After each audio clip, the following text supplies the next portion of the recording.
Have you ever had a day where everything felt awful, even though nothing really bad happened? Maybe your brain was screaming, "I'm terrible at everything!" Or, "Everyone secretly hates me!" Yeah, well, it turns out that your brain can lie to you.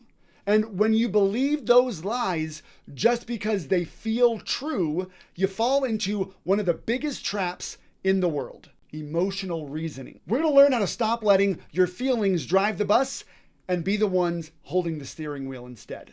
This is your message for Monday, a useful message for teens in 4 minutes or less.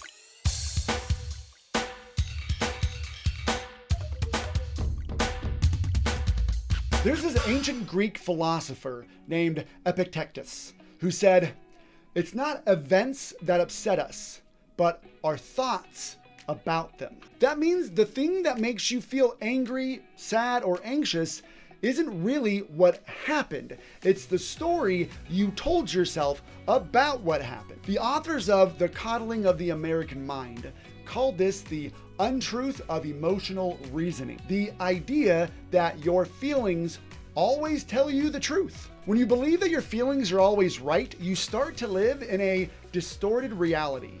A world where every awkward moment means people hate you, where every bad grade means you're a failure, and where every disagreement means you're being attacked. I don't want that for you. That's why one of the most powerful skills you can learn is something I teach in the Sidekick to Hero program: Cognitive Behavioral Techniques, CBT, or AKA the tool for defeating emotional reasoning. CBT teaches you how to spot lies your brain is telling you and then replace them with thoughts that are more honest, helpful, and healthy. Here are 3 of the most common lies our brain tells us, and they're called cognitive distortions, and how you can fight them. First, mind reading. Mind reading is when someone doesn't text you back and you go, "Man, they must hate me."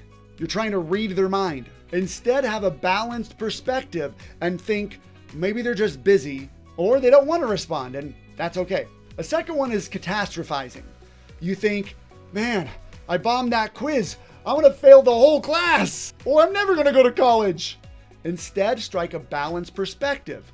You know what? It was one quiz. I'll learn from it and I can do better next time.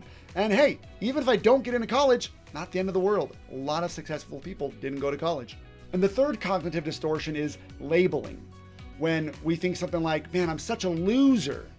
Instead of labeling ourselves a loser, maintain a balanced perspective. Yeah, I made a mistake. That doesn't define me. Labeling ourselves or other people put whoever you label into a pigeonhole where it's hard to get out of or think anything else about them. Don't label. None of these thoughts feel like lies in the moment. They feel real, but that's the trap. Just because something feels true doesn't mean it is true. Remember, your feelings are real, but they're not always reliable.